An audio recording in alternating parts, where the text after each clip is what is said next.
Poštovani gledaoci, nastavljamo da pričamo o položaju žena u Crnoj Gori iz ugla tinejdžerki. U prethodnoj emisiji smo više bili fokusirani na uzore i ulogu medija, a u nastavku pričamo o stereotipima koji se tiču žena. Adolescentkinje imaju veoma pozitivne stavove prema položaju žena u društvu, ženama u menadžmentu, karijeri žene, zastupljenosti žena u medijima, individualnim pravima i slobodama žena, te tako prave otklon od tradicionalno ukorijenjenih stavova. Uloga države jako je važna, a saznaćemo šta je sve urađeno u normativnom smislu kada je riječ o rodnoj ravnopravnosti.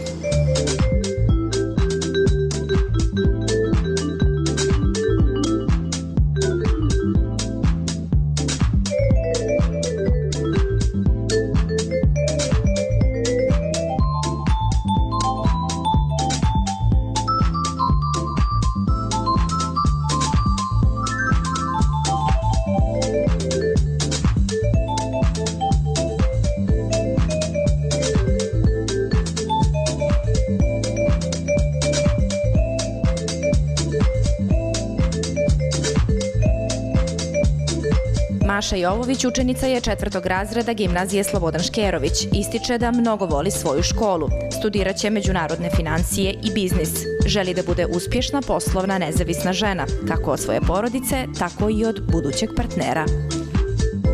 Mašo, istraživanje koje je rađeno u osnovnim i srednjim školama među tvojim vršnjacima i djevojčicama u završnim razredima osnovne škole, jedan dio istraživanja se odnosio o onome što je položaj žena, pa smo mi ovaj dio i set pitanja na koje su oni odgovarali nazvali stereotipi. Sada u rezultatima ovih istraživanja 36% adolescentkinja smatra da žene trebaju manje brinuti o karijeri, a više se posvetiti ulozi majke i supruge. Međutim, 45% ispitanika, odnosno ispitanica, nije saglasan sa tom tvrdnjom, dok je 17% neodlučno. Dakle, tu imamo pola-pola situaciju. Dakle, polovina djevojčica i djevojaka smatra da ne treba žena da se više posveti ulozi majke i supruge, a manje karijeri, dok vidimo 1% njih smatra da i dalje po onom nekom tradicionalnom shvatanju da je žena više za majku i suprugu nego za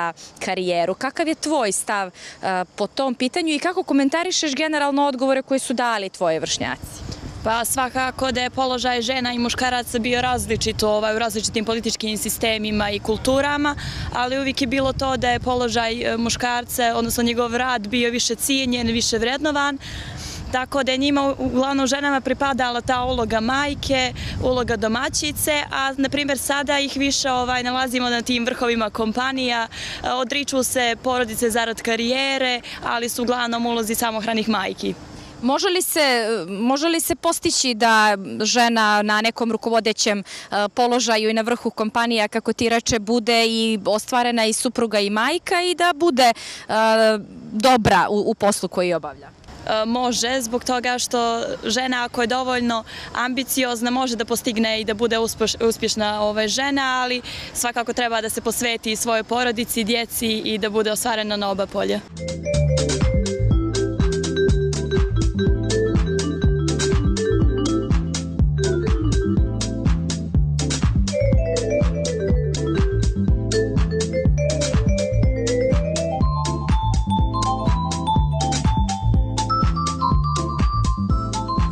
Ovi rezultati, kao što sam rekla, nekako pola-pola. Da li nam oni govore, Mašo, da smo mi na nekom prelazu iz onog još uvijek tradicionalnog shvatanja i razmišljanja ka ovom nekakvom, da kažem, zapadnom, modernom, savremenom? Gdje je Crna Gora trenutno kada su ove stvari u pitanju? Žena u top menadžmentu neke firme ili žena kao supruga i majka? Pa jesmo, mi smo i dalje tako povučeni i na stranu te tradicionalno, a također i sa zapada. Ali mislim da zavisi to i u kakvom smo okruženju, kako nas naravno roditelji savjetuju. Naprimjer, ja sam provela 2 razreda van odavde, tako da posvećena sam sebi i svojoj budućnosti, tako da radim na sebi da jednog dana postanem uspješna. Dobro, možeš li nam nešto više reći o tome gdje si bila, gdje si provela 2 godine, kada je to bilo i neka iskustvo da podijeliš sa nama oko toga?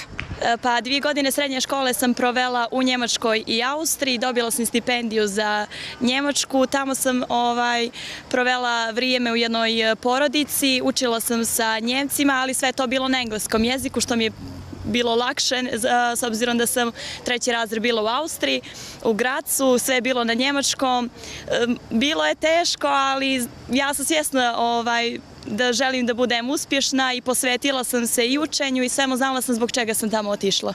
Znači i tada si znala koji su tvoji ciljevi, i tada si znala da želiš da budeš uspješna poslovna žena, a to ti iskustvo samo učvrstilo u tom razmišljanju. Jeste, tako je. Uvijek sam bila ambiciozna, uvijek sam željela nešto više, tako da mislim da to što sam provela 2 godine na zapadu svakako da povećava moje mogućnosti da jednog dana budem uspješna. A šta je uticalo na to? Da li neka iskustva u porodici ili okruženju? Kako si formirala te stavove koji su vrlo jasni, precizni i definisani? Roditelji su nas uvijek savjetovali, mene i moju braću, da budemo dobri, da budemo uspješni, učimo i na vrijeme ispunjavamo i organizujemo svoje vrijeme. Fakultet koji si pomenula, da li ćeš studirati u Crnoj Gori ili si odabrala, pošto već imaš tog inostranog iskustva, neku drugu destinaciju? Svakako da neću ovdje, već sam dobila razne ponude u inostranstvu, evo ja biram i tako da vidjet ćemo. A zašto svakako da neću ovdje? Pa smatram da s obzirom da sam provela 2 godine u inostranstvu da imam veće šanse da budem student na jednom od boljih fakulteta u Evropi i u svijetu, tako da zašto da ne. A planiraš li da se vratiš nakon studija i da svoje znanje premijeniš u Crnoj Gori, ovdje možda osnuješ neku kompaniju, počneš neki biznis ili sebe ipak vidiš u inostranstvu, u nekoj inostranoj firmi? Pa mnogo sam razmišljala o tome, ali mislim da će najvjerojatnije biti da će ostati nekoliko godina u inostranstvu, pa ako budem ispunila sve što želim da ću se vratiti ovdje. Dobro. Vratit ćemo se nakon ove svakako interesantne priče o tebi, o rezultatima ovog istraživanja gdje većina ispitanica smatra da kućni poslovi treba da budu ravnopravno podijeljeni između supružnika. Čak 83,85% ispitanica je to odgovorilo, što vjerujem, evo upoznavajući tebe za ovo kratko vrijeme, da si ti apsolutno saglasna sa ovakvim stavom i sa rezultatima ovog istraživanja. Jeste, tako je. Smatram da poslovi treba da budu ravnopravno podijeljeni. Svakako da je to prije pripadalo najviše ženama, ta uloga majke, domaćice, ali smatram da treba da bude podijeljeno ravnopravno, da oboje utiču na vaspitanje svoje djece i na obavljanje kućnih poslova.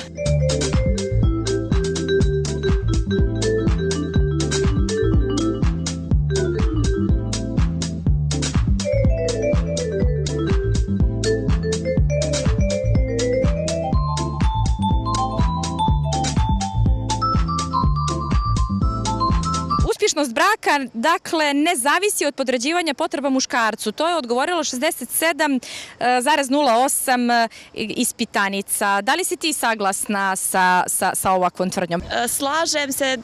Prije naravno bilo tako da ženi pripada uloga majke, uloga domaćice, ali smatram da danas treba da bude isto nezavisno kao i svoj suprug, tako da zajedno utiču na uspješnog svog braka.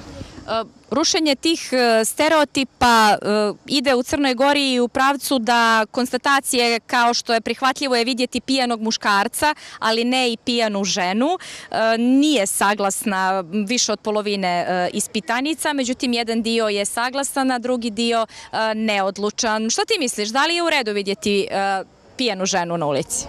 Pa svakako da to jeste jedan od stereotipova, da je uvijek nije lijepo vidjeti pijanu ženu, da nosi minić, da nosi kratko, ali... Nije lijepo nikoga vidjeti pijanog zapravo. U suštini. Da. Znači ne treba praviti tu neku podjelu između žena i muškaraca kad je... Ne, naravno da je. Svi smo ravnopravni, tako da...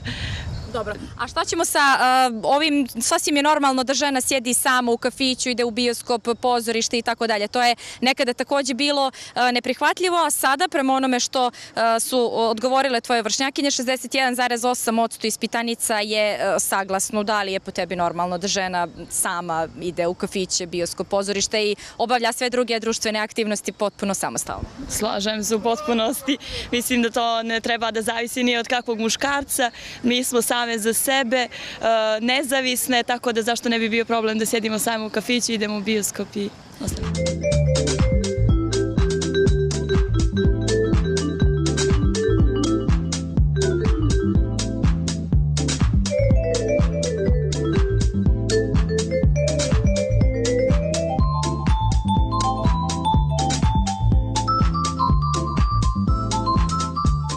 Znači, Maša, ono što je nekoliko puta rečeno u ovom razgovoru sa tobom jeste samostalna, nezavisna, uspješna, poslovna i tako dalje, tako da to pretpostavljam da mogu biti i tvoje poruke za kraj svim tvojim vršnjakinjama. Evo sada imaš priliku da im se obratiš i da im nešto poručiš kao neko ko je već sebe pozicionirao i utabao sebi put ka tome. Poruka svim mojim vršnjakinjama jeste da ako žele da budu uspješne, da organizuju svoje vrijeme, da ispunjavaju svoje obaveze i da rade na sebi kako bi jednog dana ispunile sve te ciljeve koje su sebi zadale.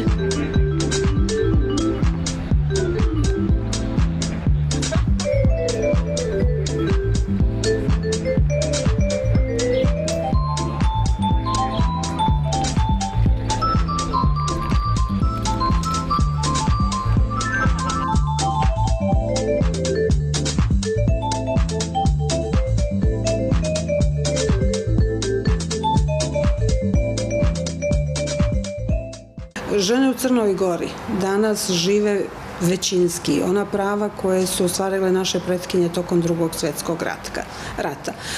Nakon Drugog svjetskog rata na ovim prostorima žene su dobile aktivno i pasivno biračko pravo kao i muškarci, dobile su mogućnost da se obrazuju, rade za isti rad kao i muškarci, da primaju istu zaradu, dobile su pravo na socijalnu zdravstvenu zaštitu.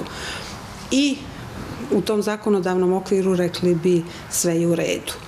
To je potvrdio i Ustav Crne Gore koji garantuje da su muškarci i žene ravnopravni i tu bi mogli da kažemo sve je učinjeno da muškarci i žene zaista žive jednak nivo ljudskih prava.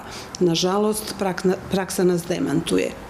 Još uvijek su prisutni stereotipi, još uvijek je jak uticaj onog što i nije baš najbolje u našoj tradiciji, koji ženu većinski posmatra kroz sferu privatnog.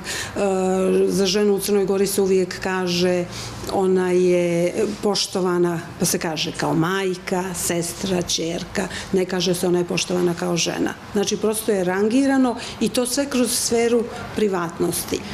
I zato je, pored tog dobrog zakonodavnog okvira, potrebno jako puno da se radi, da se on primjenjuje i da se mijenja kontekst u kome živimo. Posljednjih godina se mnogo više radi na tom polju, čini se vidljivijim da i pored toga što preko 70 godina žene imaju pravo da budu birane, da je još uvijek mnogo manji broj žena na izabranim mjestima gdje se odlučuje nego muškaraca, da je manje žena i u izvršnoj vlasti gdje se donose odluke, da je manje žena na direktorskim mjestima. I onda se često kaže pa da li to žene samo hoće da budu na mjestima odlučivanja. Ne, žene hoće da se o svom životu i životu zajednici u kojoj žive podjednako pitaju kao i muškarci i da donose odluke podjednako kao i one. I onda će sasvim je sigurno biti bolje i za žene i za muškarce jer će se uvažiti različita gledišta. Također, posljednjih godina je jedno pitanje jako važno za položaj žena učinjeno vidljivim, a to je pitanje nasilja nad ženama, koje se unazad nekoliko godina smatralo privatnim pitanjem. Ono je sada postalo javno, postali smo kao društvo svjesni da to što se dešava nasilje u jednoj porodici itekako ima uticaj na društvo, ali i tu ima još podosta prostora da se radi i da nasilnici zaista dobiju adekvatnu kaznu i da mi kao društvo postanemo manje tolerantni na nasilje. Jer posljednje istraživanje koje je u Crnoj Gori rađeno pokazalo je da svaka četvrta ispitana osoba je pronalazila opravdanje za nasilje, a za nasilje opravdanja nema. I ono što također raduje, što je rezultat rada na pitanju osnaživanja žena i promjeni politika i njihovoj adekvatnijoj primjeni, to je povećanje broja žena kao vlasnica malog i srednjeg biznisa, što znači radi se na ekonomskom osnaživanju žena. Ako smo unazad nekih 10 godina imali manje od 10% žena vlasnica tog biznisa, sada je to već preko 23%, što jeste dobra poruka i drugim ženama. Uđite u preduzetničke vode, budite ekonomski samostalne, slobodne, jer i ekonomska sloboda nosi mnoge druge slobode u sebe. Da, i postoje različite kreditne linije, mislim prije svega i kod investiciono-razvojnog fonda koji je posebno namijenjen baš ženama u biznisu. Šta sam htjela da vas pitam, tiče se onoga što ste kazali da je u zakonodavnom smislu sve, da kažemo, pokriveno, međutim problemi u praksi postoje. Ne samo naravno kada je ovo polje u pitanju, nego i mnoga druga, pa mi interesuje samo gdje mislite da je najveći problem, da li u našem mentalitetu, našoj svijesti kada je ova tema u pitanju ili tu vidite još osim toga i neke druge razloge? Pa mi svi volimo da se pozivamo na vladavinu prava. Vladavina prava nije poštovanje samo krivičnog zakonika, zakona o izboru odbornika i poslanika, to je poštovanje svih zakona i to je imanje kulture življenja i poštovanja normi i opšte standarda demokratije. Zakon o rodnoj ravnopravnosti je usvojen 2007. godine. Još uvijek, nažalost, mnogi koji treba da ga primjenjuju i ne znaju da postoji. I to dovoljno govori o tome koliko se poznaje zakonodavstvo iz oblasti, reći ću, ljudskih prava. Raduje, i to pokazuju istraživanja koje mi radimo u Odboru za rodnu ravnopravnost, da sve više ljudi primjenjuje taj zakon, da poznaju odredbe tog zakona i to naravno stvara mnogo bolji ambijent za postizanje rodne ravnopravnosti u Crnoj Gori. Ono što jeste važno, to je da svi, opet govorimo i o cjeloživotnom obrazovanju, o formalnim, neformalnim oblicima obrazovanja, neophodno je da kroz sve oblike obrazovanja postoji ta rodna komponenta i da sebe sagledamo onakvim kakvi jesmo i da spoznamo šta je to što treba da promijenimo u našim praksama, u našim životima da bi zaista živjeli jednake šanse i mogućnosti. Jer sve dok živimo stereotipe o kojima sam već govorila da je ženama dominantno mjesto u sferi privatnog, mi ne možemo biti ravnopravni. Sve dok ne odradimo istinsku preraspodjelu obaveza i odgovornosti iz sfere privatnog i sfere javnog između muškaraca i žena, mi ne možemo govoriti o jednakoj konkurentnosti na tržištu rada, o jednakim mogućnostima u političkom životu, ne možemo govoriti o ravnopravnosti. Kako ste zadovoljni radom i učinkom Skupštinskog odbora za rodnu ravnopravnost? Šta je ono što biste posebno istakli kao rezultat ovoga svega o čemu i govorimo? Pa dominantna uloga Skupštine jeste da usvaja zakone koji će da stvaraju pravni okvir, pravnu sigurnost u Crnoj Gori.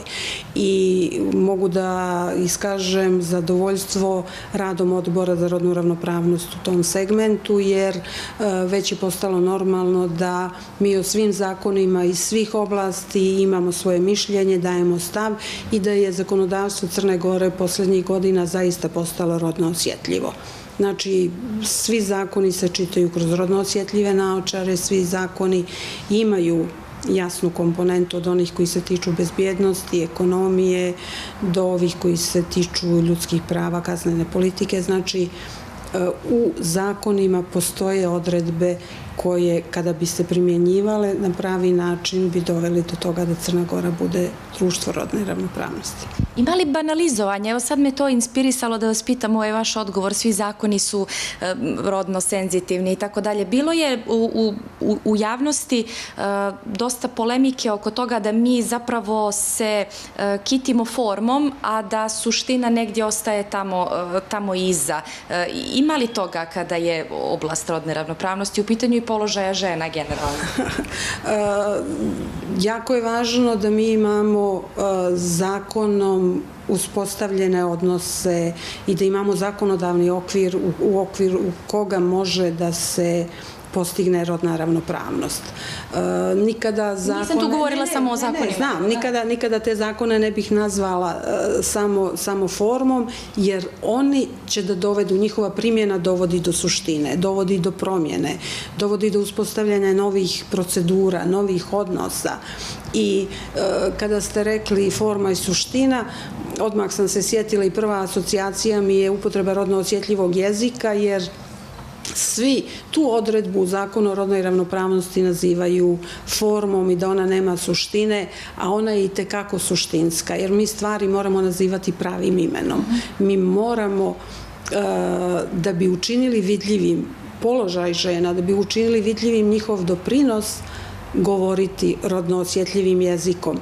I mi smo kao zakonodavci prepoznali da nekorišćenje rodno osjetljivog jezika jeste diskriminacija i to se objašnjava na najlakši mogući način. Ako je sve jedno, zašto bi muškarci smatrali uvredom ako bi im se obraćali u ženskom rodu? Njima je to uvreda, a žene treba da prihvate kao normalno da im se obraća u muškom rodu. Nije sve jedno. A neću govoriti o jezičkim standardima koji upravo insistiraju na tome da ako znamo svoj jezik, govorimo i rodno osjetljivim jezikom. Tako da to što možda na prvi pogled izgleda kao forma i forsiranje nekih sporednih stvari jeste suština i jeste mijenjanje svijesti o sebi. Koliko znate uspješnih žena u Crnoj Gori, žena na rukovodećim pozicijama i da li su i njihovi privatni životi zbog toga trpjeli ili trpe? Pošto je to jedan od stereotipa koji se i u ovom istraživanju pominje i nameće kao pitanje i postavljeno je pitanje djevojčicama na kraju u završnom razredu osnovne i srednjih škola, pa jedno od tih stereotipa je i to da žena treba da se više okrene braku i djeci, a ne karijeri. Mišljenja su tu i dalje dosta podijeljena. Iako je, vidjeli ste rezultate istraživanja, iako većina njih ide u dobrom pravcu. Djeca razmišljaju pravilno, eto tako da kažem. Ipak, kad je baš konkretno to pitanje, dosta je podijeljeno mišljenje. Opet se vraćamo i na početnu tezu koja govori o tome da nismo ravnopravni, da se žena stavlja u sferu privatnog. I ja bih sada mogla da kažem, da li ste nekog mog kolegu iz politike pitali da li poznaju uspješne muškarce koji su vagali između privatnog života i posla? Ne, to pitanje se muškarcima ne postavlja. A zašto?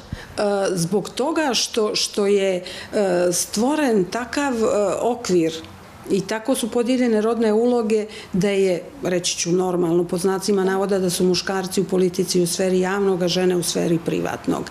Mi moramo da razbijemo te stereotipe. I iza svakog uspješnog muškarca stoji žena. Da, to je već propitivanje poruka iz prošlosti naše tradicije koji su u suštini mizogini i koji pokazuju o tome da se valja insistirati na stereotipu da žene treba da budu unutar porodice, unutar kuće, unutar 4 zida. Ja ću vas podsjetiti na ono 3 ćoška kuće leže na ženi, 1 na muškarcu, žena je vrat koji okreće glavu. Ne. Mi se ne borimo ni da 3 ćoška leže na našim leđima, mi se ne borimo da budemo vrat, mi se borimo za to da budemo ravnopravne, da u svakoj situaciji možemo da iskažemo svoje mišljenje i da pokažemo da Crna Gora kao društvo, kao sva ostala društva, nije toliko bogato da može da se odrekne 50% svojih razvojnih kapaciteta, a žene to jesu. 50% znanja je u ženama, 50% vještina je kod žena. Znači, mi kao društvo i kao sva ostala društva možemo ravnomjerno i održivo da se razvijamo samo ako koristimo sve svoje potencijale, a to je ako koristimo potencijale muškaraca i žena. I da se vratim na to, da, ja poznajem veliki broj uspješnih žena, ali kad kažem uspješnih žena, ja ću vam reći da su neke od njih domaćice. One su srećne, zadovoljne, njihov izbor je da ne rade, da bude u krugu porodice. Neke od njih su sa naučnim zvanjima dokazane, uspješne u sferi posla, ali i u sferi porodice. Ono što jeste otežavajuće za žene koje su vidljivije u javnoj sferi, a to je da mi još uvijek imamo to dodatno opterećenje. Te žene se nisu oslobodile u dovoljnoj mjeri obaveza u sferi privatnog, a preuzele su dio odgovornosti iz sfere javnog i one rade sa dodatnim opterećenjem. Ja često znam da kažem, to je kao da muškarac i žena treba da trče trku 100 metara, žena na leđima ima ranac, a muškarac je samo u dresu. To su te oblasti, to su te priče o kojima moramo da pričamo. Kako riješiti taj problem što žena, ukoliko želi da ostvari uspjeh na poslovnom planu, ne može se nikada osloboditi upravo toga o čemu vi sada govorite, a muškarac je nekako po defaultu toga oslobođen, jer je njegovo da se posveti karijeri, a neko drugi će završiti sve one druge stvari. Kako da napravimo tu taj balans? Imamo li neku zemlju gdje su neka iskustva dobra se pokazala? Evo, posljednja istraživanja govore da 6 zemalja u svijetu samo su društva rodne ravnopravnosti, nama negdje najbliža i model su svakako skandinavske zemlje. Ali mi treba da krenemo da govorimo o odgovornom roditeljstvu i o tome da je djetetu podjednako važan i otac kao i majka. A ne, mi i dalje glorifikujemo majčinstvo, ali kroz tu glorifikaciju mi stavljamo dodatni teret na leđa žene i mi dodatno dovodimo žene u situaciju da se preispituje pa da li sam ja stvarno dobra majka, da li je... I dovodimo ih u situaciju u kojoj se muškarci, dok se ne dese promjene, nikada neće naći. I samim tim mi ne možemo govoriti o ravnopravnosti i o jednakim šansama. Znači, mi treba da govorimo i o tome da su muškarci kao očevi uskraćeni za ogroman dio radosti roditeljstva i druženja sa djecom upravo zbog tih stereotipa. Da. I ono postavljanje majke kao jedinog prvog dobrog roditelja. Ne, i majke i očevi su dobri roditelji kad provode kvalitetno vrijeme sa svojom djecom.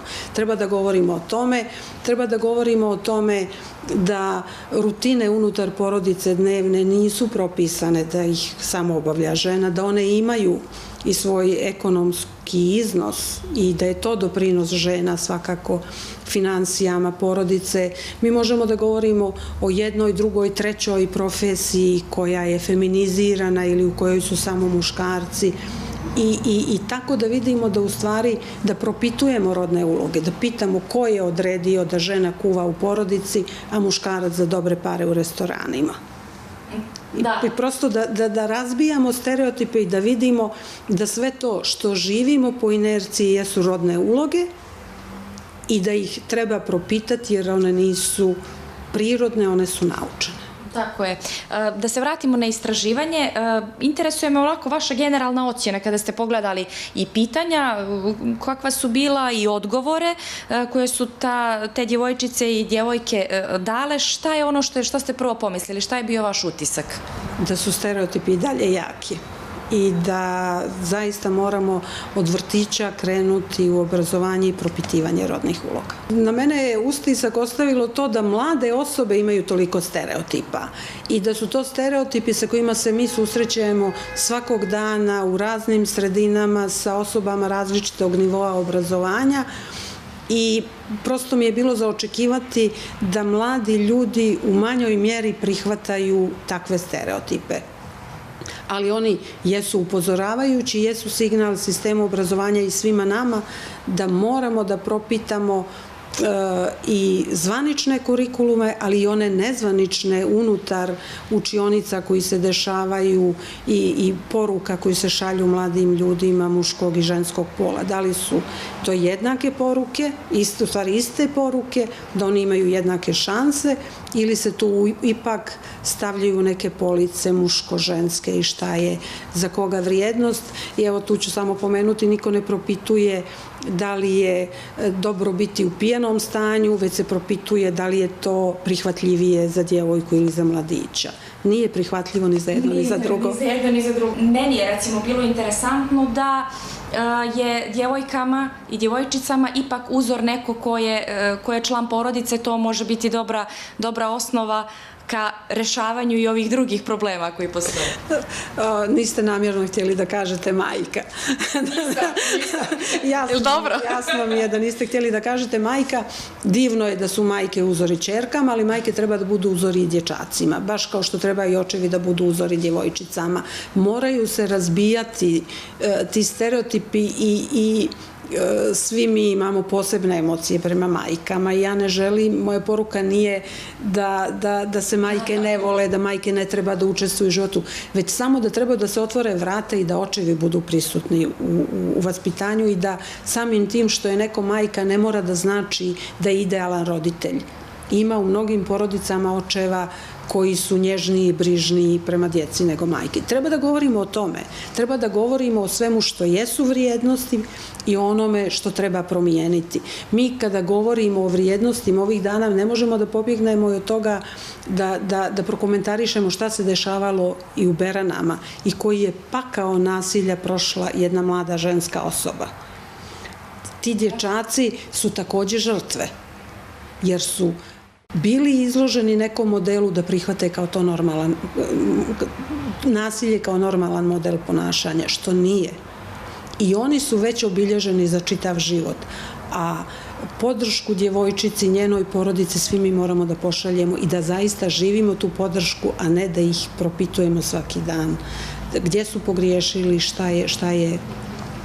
šta je doprinjelo tome da djevojčica ćuti. Djevojčica je žrtva kojoj treba dati punu podršku i pomoći joj da se socijalizuje i da nastavi normalno. Nije to jedini slučaj, uloga medija je tu vrlo značajna. Evo, interesuje me neki vaš stav generalno, ne samo kroz taj slučaj, nego svjedoci smo i kroz brojne druge zlostavljanja i svih ostalih stvari. Čini mi se neka doza senzacionalizma koja nanosi mnogo štete, a koja se pravda potrebom da ljudi budu informisani. Gdje je mjera dobrog ukusa i zašto je nema? Taman sam htjela da kažem, ona je odavno prevaziđena i ne postoji. Mnogo su mediji potrčali za tim, potreba javnosti da zna. Da, ali mediji moraju da obrazuju.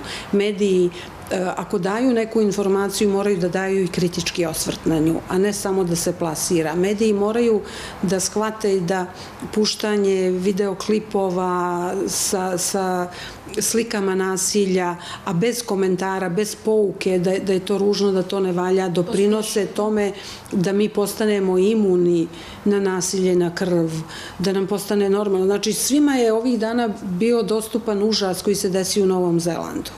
Znači, svi smo mogli da gledamo klipove tog nasilja, a nije poslata poruka da je to fašizam, da je to terorizam, da je to mržnja i da je to nedopustiv način ponašanja.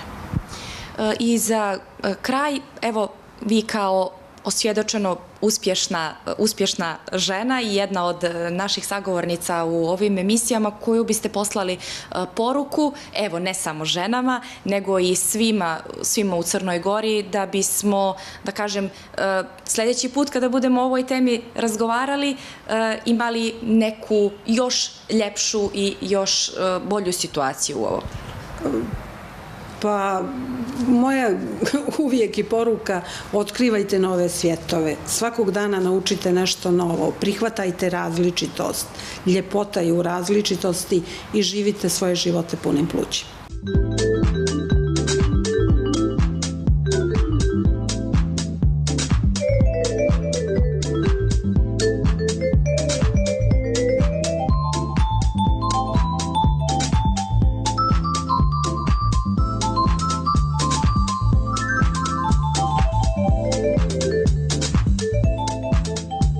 Sistem prosvjete je zaista uradio dosta i izuzetno stavljamo akcenat na pitanje rodne ravnopravnosti kroz komunikaciju sa školama i kroz same kurikulume.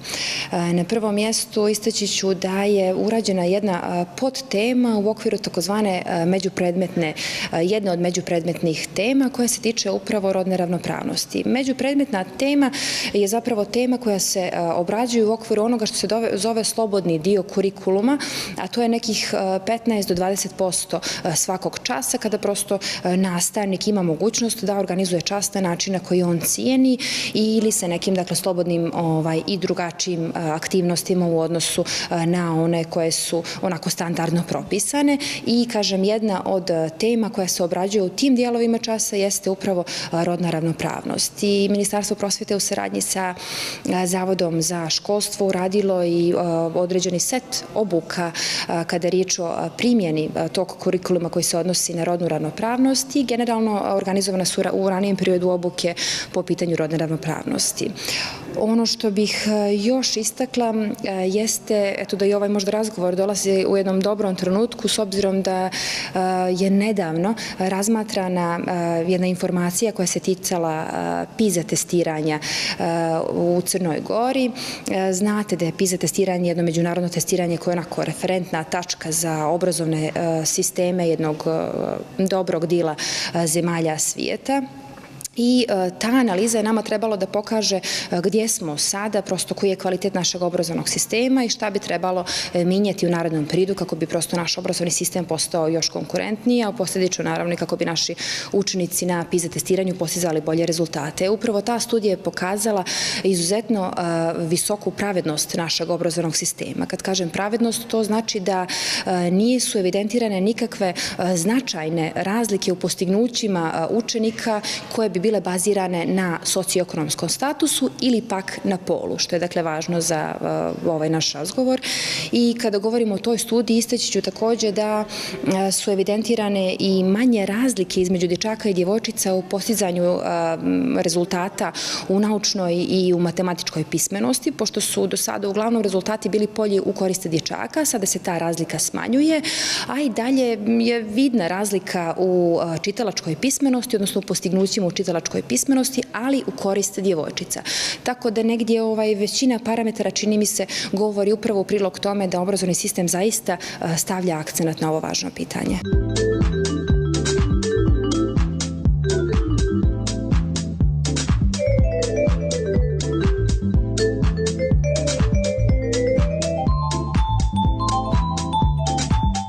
Mi sa nivoa obrazovnog sistema negdje pokušavamo da poručimo djevojčicama ne samo da moraju imati u vidu jednu profesiju ili jednu poziciju konkretnu, nego prosto uvijek pokušavamo da poručimo prije svega da u svakom momentu moraju imati izbor i ukoliko se desi da ga nekad nemaju, da ga moraju tražiti, da ne kažem zahtijevati. I eto, negdje još dobri podaci koji idu u prilog ovome što sam sad govorila jeste i podatak da smo mi nedavno dodijelili oko 500 nagrada iz Fonda za kvalitet i talente krajem prošle godine. Tih 500 nagrada otišlo je u ruke oko 470 pojedinaca i veliko mi zadovoljstvo što od tih 470 pojedinaca oko 340 su žene. Dakle, najbolje nastavnice i najbolje učenice.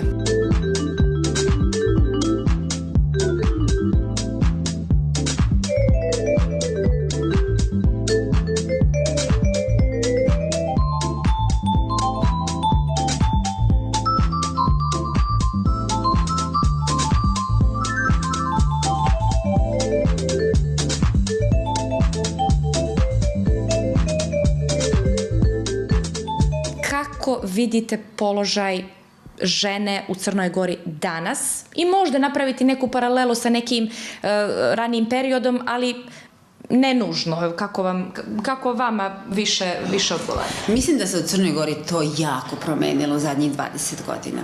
Vidim to po svedočanstvima starijih gospođa koje sada imaju 60, 70 i 80 godina. Vidim koliko su današnje žene u 40. 30. godinama otvorenije da kažu šta misle i slobodnije da se za svoje mišljenje izbore. To po svedočenjima starijih gospođa vidim da one nisu imale nekako to pravo, nisu imale tu snagu da se izbore za svoje mišljenje. Nekako su svoje mišljenja morale stalno da traže načine kako da serviraju onome ko je odlučivao. Nekako su morale stalno da nešto mudre da bi iskazale mišljenje, stavove i da bi nekad i bilo onako, što kaže, po njihovom. Tu negde vidim da današnja žena dosta slobodnije izražava, ne razmišlja baš puno o tim nekoj kombinatorici, šta ću reći, kako ću reći, nego onako dosta slobodnije izražava po svim temama se izražava. Od oblačenja, govora, obrazovanja, do prosto i nekih ozbiljnijih odabira u svom životu. Tako da, mislim da je to razlika, samo jedno slobodnije izražavanje. To je ono što vidim. A iskreno ne verujem da je žena ikad kao nekad bila glupa i nije znala, a sad je pametna pa zna. Ne, baš verujem da je žena od uvek bila žena, jer ja stalno volim da se setimo kad smo postali homo sapiens, ko je bio prvi rodovski savez. Znači, prvo je bila žena ta koja je bila glavna. Tek kasnije, posle rođenog broja godina, muškarac je preuzeo ulogu da bude glavni. Tako da, sumnjam ja u to da su žene ikad bile prirodno potlačene, nego mislim da se nešto drugo dešavalo u društvu i da sad u nekim savremenim tokovima dolazi opet do nekog izjednačavanja, a što se može desiti da žene onako dobiju neke druge uloge, možda čak baš te prirodno koje su im date. Ono što je sledeće, a interesantno je, većina ispitanica smatra da kućni poslovi treba da budu ravnopravno podijeljeni i tu smo došli do jednog visokog saglasja od 83,85%, znači tu smo s kućnim poslovima dobili smo bitku. Pa jeste, zato što, znate kako, da živimo na način na koji smo živali pre 100 godina, ne bismo tu bitku dobili. Zato što su onda muškarci bili neko koji je isto bio u kući, samo je radio na polju, preko puta, znači bio ispred, bio je u šljivnjaku, bio je sa stokom, bio je negde na nekim teškim fizičkim poslovima, ali je bio u vidokrugu. Znate, bio je tu ispred kuće, žena je bila u kući.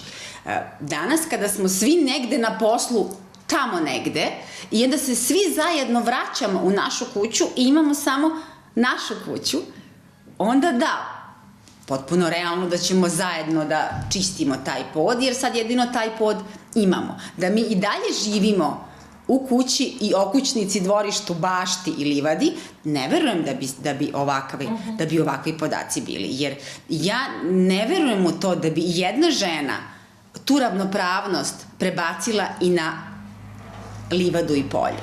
Jer ako vi od muškarca očekujete da podelite poslove, jel tako, da zajedno brišemo prašinu, da zajedno peremo sudove, da zajedno peglamo veš, dobro. Ali hajmo onda, da li biste vi isto tako vašem muškarcu otišli da pomognete da kosite livadu, da, kako se berete drveće, znači ili da šegate drva, ili da prebacujete nekog gužđuriju, pa ja nešto ne verujem da bi žene baš pohitale tako napolje da ravnopravno dele muške poslove. Tako da, mislim da je osavremenjavanje društva, urbani način života, savremen način života, koji je nekako isključio te teške fizičke poslove koje su obavljali muškarci, u stvari dovelo do toga da ni muškarci te teške fizičke poslove više ne rade i onda da, naravno, kad smo već zajedno, kada je ovo naš dom, onda tu vršimo podelu posla, jer da, to je tako prirodno i to tako treba da bude.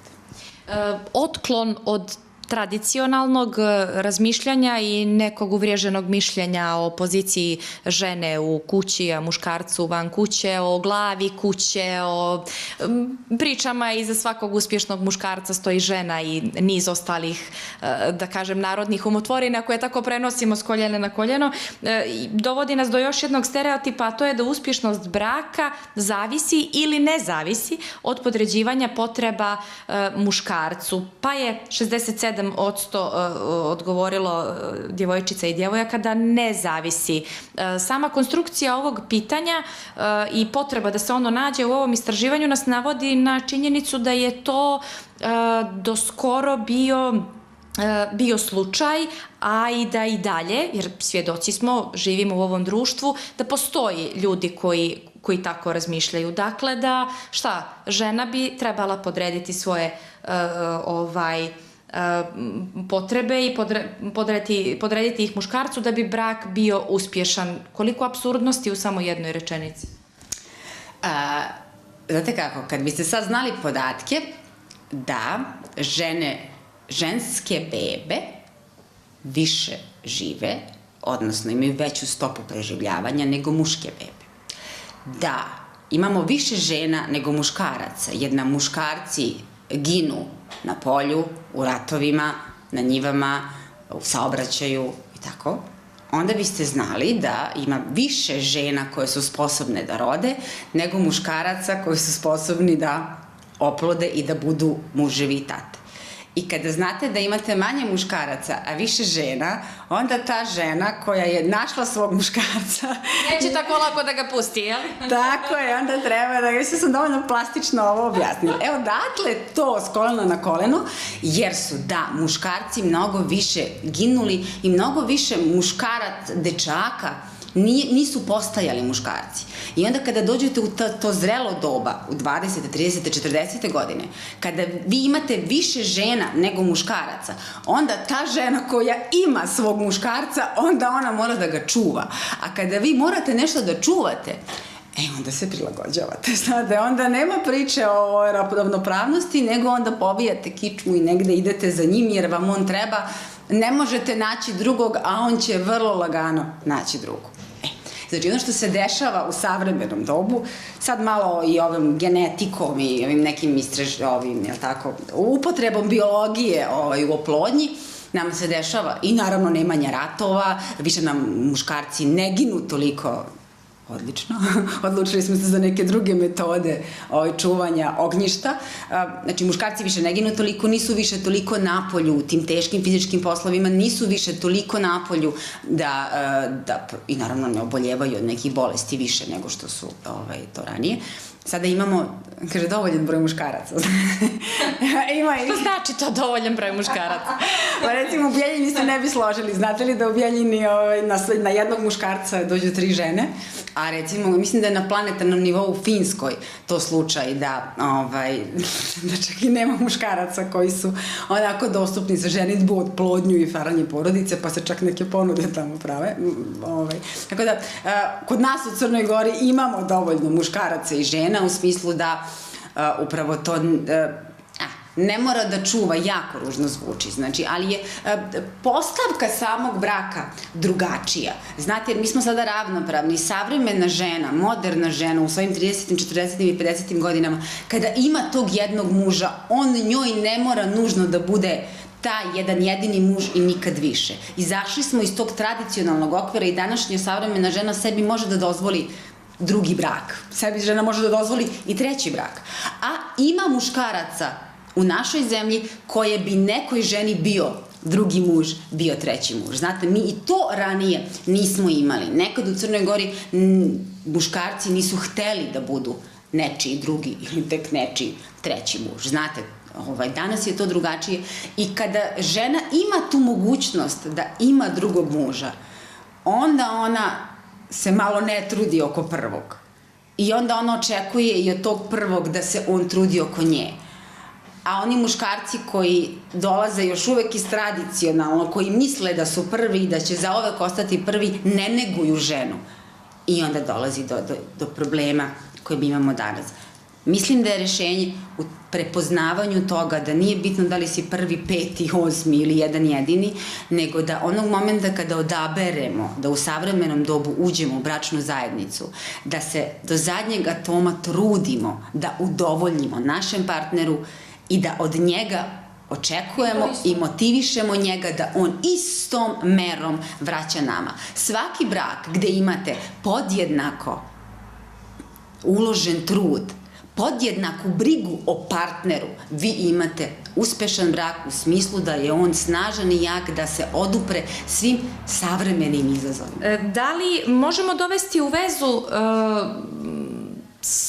povećani broj razvoda, upravo nadovezujući se na ovo što ste malo prije govorili, sa nekom emancipacijom žena i većeg njenog osamostaljivanja i okretanja, da kažem, karijeri i odstupanja od tog tradicionalnog modela razmišljanja? Mislim da je veza između savremene emancipovane žene u stvari samo u tome da ona ne da ne želi da trpi, ne da ne želi da se prikloni muškarcu, nego jednostavno očekuje od muškarca da i on postane savremen, da i on njoj vrati pažnju i poštovanje i slušanje i menjanje i adaptiranje, isto ono koliko ona to hoće i želi da da njemu. Tako da, kako muškarci danas, kaže, bismo emancipovali žene, ali nismo i muškarce poveli onako zajedno sa ženama, onda oni se nekako ne snalaze sa tom savremenom, modernom ženom koju u stvari vole, jer da, muškarci uživaju u jednoj dominantnoj ženi, u jednoj ženi koja zna da priča, zna da kaže, zna da organizuje, koja može sama, muškarac to voli, pravi muškarac to voli, ali to mora da se neguje, čuva, pazi, treba se izboriti strip, treba se s time nositi. Neki se baš malo ne snalaze tu i onda naravno dolazite od tog nekog razmimoilaženja i naravno vi imate danas mogućnost razvoda. Znate, pre 50-100 godina vi tu mogućnost uopšte niste imali. I onda je sad samo pitanje da li je broj razvoda povećan samo zbog toga što su žene dobile mogućnost da se razvedu. Da su pre 100 godina imale mogućnost da se razvedu i da odu, pitanje koliko bi... Da li bi? Ja verujem da bi. Jer po svedočenjima žena koje sada hoće da pričaju, nisu one bile toliko srećne što su morale da, ajde sad da kažemo, ćute, trpe, prilagođavaju se puno, nego jednostavno nisu imale drugu opciju. Jako često su bivale mnogo povređivane. Onda kasnije jedan broj žena tako povređivalo i svoju decu. Pa onda kasnije kad su ta deca porasla, vraćali su im to povređivanje, pa su onda bile duplo povređivane. Znate, prvo od porodice za koju se udala, posle od dece koju je rodila. Tako da, verujem da bi mnoge žene, da su imale gde da odu i da su smele da se vrate, prekidale svoje bračne zavete, bez obzira na crkvenu zajednicu koja ih je vezivala, jer nekad je vera koju ste imali bila jača od svakog pisanog zakona. Mi danas nemamo ni zakon ni veru. Danas onako svako može da radi šta misli da može da radi i onda prosto ste dali slobodu. Svaki put kada imate slobodu bez velike odgovornosti ili slobodu, a da možete sami da pišete pravila, onda to ljudi koriste. A ovo ću vam reći iz razloga što ono što ja znam i što mi se ne dopada, a to je da sve češće imam priliku da srećem bračne parove koji su poslali roditelji posle, pa pazite, možda bude i 3 godine zabavljanja, nije važno, ali to je jedno zabavljanje, jedna neozbiljna veza koja je završila trudnoćom jer je onda postala partnersko-bračna veza gde se dete iskoristilo kao argument ili razlog da dođe do venčanja, do svadbe, posle kojeg se od novca sa svadbe kupuje stan, a onda brak razvodi, majka sa detetom ostaje u tom stanu, plaća ratu kredita do kraja, jer bolje da plaća ratu nego da nekom daje kiriju, mladić se vraća svoje porodici, a brigu o tom detetu koji su napravili preuzimaju baba, deda ili neki plaćeni ljudi koji tu da rade servis i uslužni. I onda je to kao sve u redu i onda se to opravdava savremeno, modernim stavovima, modernim mišljenjima, nekom kulturom življenja koja nikad nije bila u duhu ne našeg naroda, nego ni jedne verske zajednice koja je ikad bila na ovim prostorima. Tako da sve se nekako izgubilo. Izgubila su se pravila, ko je mama, ko je tata, ko brine o detetu, ko vaspitava dete, ko je uzor i tako da to je nešto što se novo dešava i mislim da je naše društvo to dalo mogućnost mladim ljudima da tako odabiraju sami.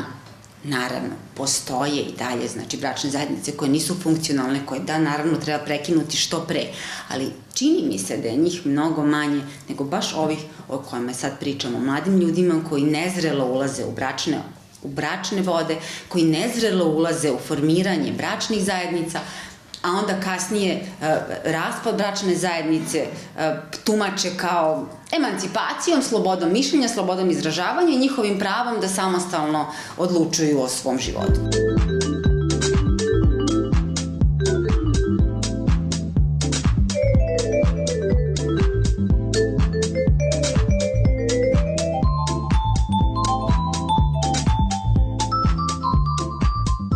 Iako je napravljen određeni otklon od tradicionalnog poimanja žene, neki stereotipi i dalje su vrlo snažni. I kako su kazale naše sagovornice, ima još dosta posla do suštinske rodne ravnopravnosti.